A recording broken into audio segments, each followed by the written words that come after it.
Eres el ser.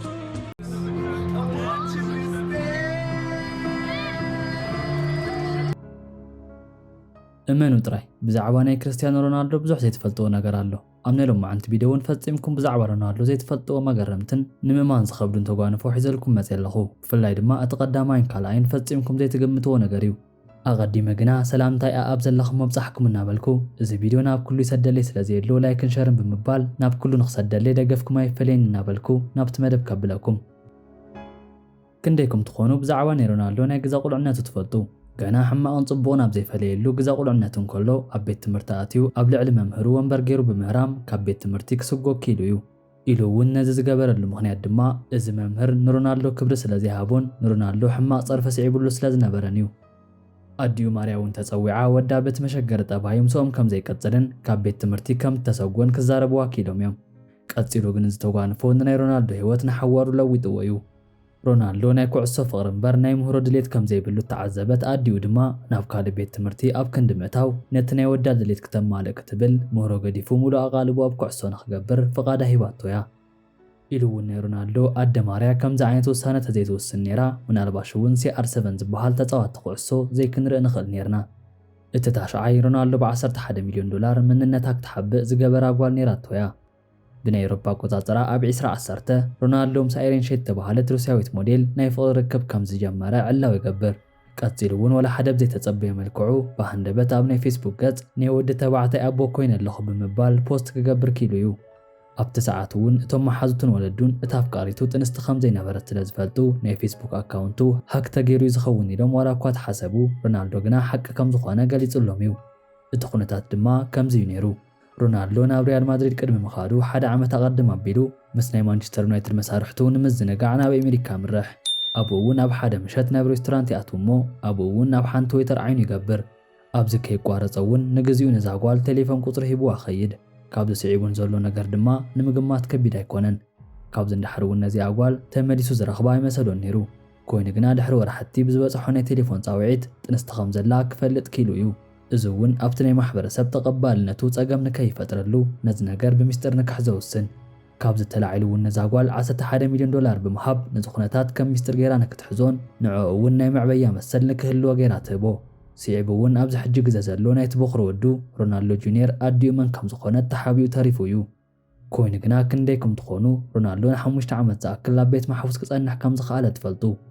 ንናይ 2017 ሻምፒየንስ ሊግ ኣብ ምድላው ዝነበረ ሮናልዶ ካብ ናይ ስፔን መንግስቲ ሃንደበታዊ ሓበሬታ በፅሖ።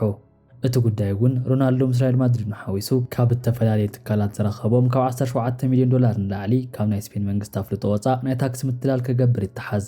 ብኸምዚ ምኽንያት ተቆጥዑ ናይ ስፔን ኣካላት እውን ኣብ ልዕሊ ሮናልዶ ቅፅዓት ንምግባር ይውስኑ።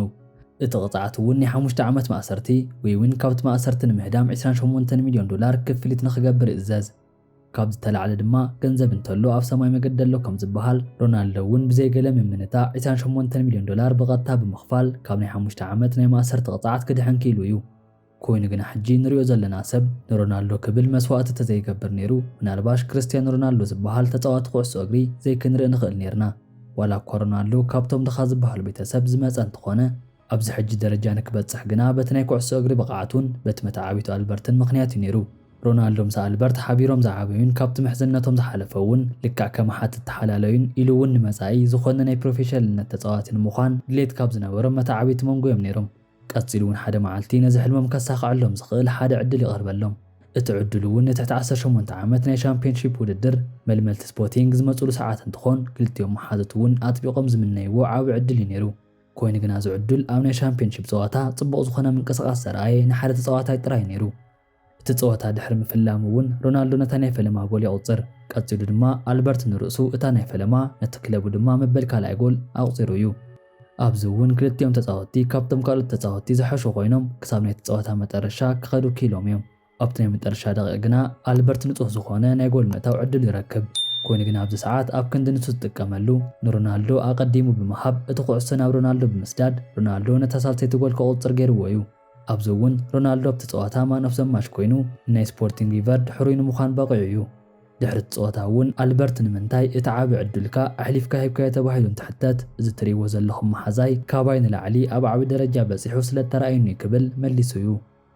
ካብቲ ግዜ እንዳሕርውን ኣልበርት ካብ ኩዕሶ እግሪ ዋላ እኳ ተረሓቐ ሮናልዶ ነቲ ዝገበረሉ ውዕለታ ስለ ዘይርስዕ ኣብዚ ሕጂ ኣሎ ተባሃለ ህይወት ንክመርሕ ገይርዎ እዩ ቀፂሉ እውን ሮናልዶ 50 ወርልድ ሪከርድ ክሕዝ ኪሉ እዩ ማለት እውን ሮናልዶ ን50 ግዜ ኣብ ናይ ወርልድ ሪከርድ ክጽሓፍ ኪሉ እዩ Most followers on Twitter for an athlete most liked person on Facebook in the world ብዙሕ ጎል ካብ ምእታው ተላዒሉ ክሳብ ልዑል ዝኾነ ተኸፋሊ ናይ ፊፋ ተፃዋቲ ምዃንን ኢሉ እውን ነቲ ናይ ኩል ግዜ ክባር ማኪና ክሳብ ምዕዳግን ኣብ ቀረባ ግዜ ድማ ኣብ ዩቱብ ኣብ ሓደ መዓልቲ ጥራይ 10 ሚልዮን ሰብስክራይብ ክሳብ ምርካብ ዝኣክልን እንታይ እሞ ክብለኩም ሮናልዶ እቶም ዝተባበሮም ሪከርድታት ካብ መብዛሕም ተላዕለ እቶም ጋዜጠኛታት ስራሕና ኢሎም መዓልታዊ ህይወቱ ኣብ ምዝርጋሕ እዮም ዝርከቡ most hat-tricks in a La Liga career ሮናልዶ ዘቆፀሮም ክብረ ወሰን ንባዕሉ ንምርኣይ ዳርጋ ሓደ መዓልቲ ሙሉእ ክውዳእልካ ይኽእል እዩ ኮይኑ ግና ናይ ሮናልዶ ጽዕንቶ ፈጠራይነቱ ካብቶም ተታሕዙ ሪከርድታት ኩሎም ንላዕሊ እዩ ብናይ ኤውሮፓ ቆፃፅራ ኣብ 2020 ኣብ ናይ ኤውሮፓ ሻምፒዮንሺፕ ፖርቹጋል ምስ ሃንጋሪ ክገብርዎ ኣብ ዝነበረ ፀወታ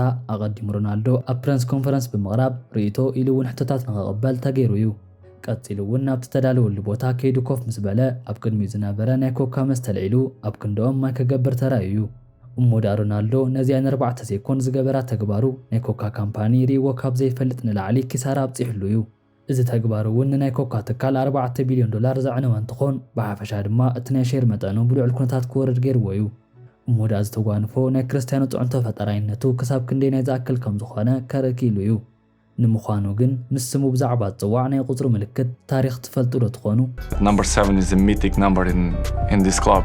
Sir Alex Ferguson said to me, you're going to take the number 7. መንእሰይም ኮሎ ሮናልዶ ይኽደኖ ዝነበረ ናይ ማልዮ ቁፅሪ 28 እዩ ነይሩ ምስ ዩናይትድ ኣብ ዝገበሮ ናይ ምሕዝነት ፀወታ እቲ ዘርኣዮ ዘደንቕ ክእለት ነቶም ናይ ዩናይትድ ተፃወትቲ ኣቓልቦም ስሒብዎ ስለ ዝነበረ ዩናይትዳውያን ብህፁፅ ናብ ክለቦም ንኽፅምበር ፊት ንፊት ይሓትዎ ካብኡውን ብሰሙን ሮናልዶ ዝኾነ ዓይነት መንእሰይ ተፃዋቲ ዘይፈረሞ ናይ 12 ሚልዮን ዶላር ኮንትራት ብምፍራም ንሮናልዶ ክብሕትዎ ኪሎም እዮም ኮይኑ ግና ዩናይትዳውያን ንሮናልዶ ናይ በይኖም ምስ ገበርዎ ክኸብ ተፃዋቲኦም ንክኸውን ጥራይ ነበረን ናይ ዓበይቲ ተፃወትቲ ኩዕሶ እግሪ ታሪክ ንኽስዕብን ማልያ ንኽልውጥን ኣገዲዶሞ እዮም እቲ ምርጫ ተዘይገብርሉ ነይሮም እውን CR7 ዝብል መፀውዒ ኣብዚ ሕጂ ይመሃለወን ኮይኑ ግና ሮናልዶ ኣብ ዝቕፅል ዘርእየና ዘሎ ነገር ተዘይገብር ነይሩ ኣብዚ ሕጂ ናብ ዘለዎ መልክዕ ክበፅሕ ይምኽኣለን ህቡብ ምዃን ካብ ዝጅምረሉ ሰዓት ተላዒሉ ካብ ናይ ማይክል ጃክሰን ንላዕሊ ናይ ፕላስቲክ ሰርጀሪ ክገብር ኪሉ እዩ ነቲ ሽፋሽፍቲ ዓይኒ ንምዕራይ ኣብ ዓመት $600 ንግንባሩ ድማ ኣብ ዓመት $2,000 ንኣፍንጭኡ $5,000 ንስኑ እውን $20,000 እዚ ጥራይ ኣይኮነን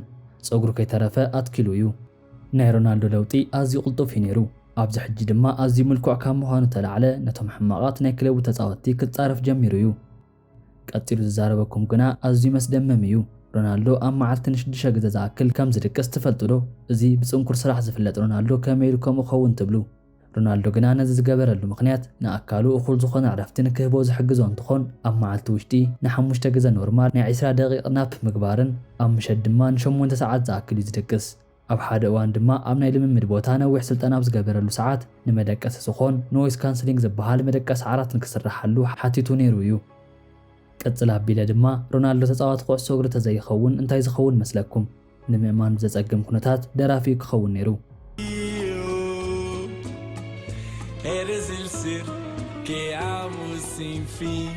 ኣዝዩ ደርፊ ካብ ምፍታው ተላዕለ ኣብ ዝኸደሉ ኩሉ ይደርፍ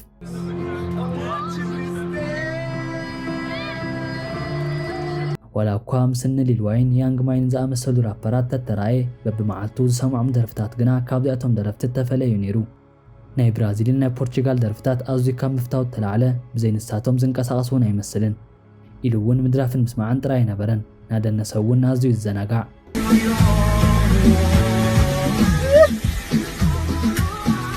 ሓደ ሰባት ድማ ቢልዮን ዶላራት ኣታሊሎም ናይ FBI ምስ ኢንተርፖል ናይ ርእሲ ነውፂ ብምዃን ዝዘናግዑ እኳ ኣለዎ ክብሉ ይዛረቡ እዮም ናይ ሎማዓንቲ ናይ ሮናልዶ ዛንታ ካብ ውቅያኖስ ብጭልፋ ከም ዝበሃል ንዘቕረብኩልኩም ይመስል ናብዚ ቻናል ሓደሽቲ ዝኾንኩም ሰብስክራይብ ብምግባር ቤተሰብ ኹኑ ላይክን ሸርና ብምባል ድማ ኣይትረስዑ ክብል ይፈቱ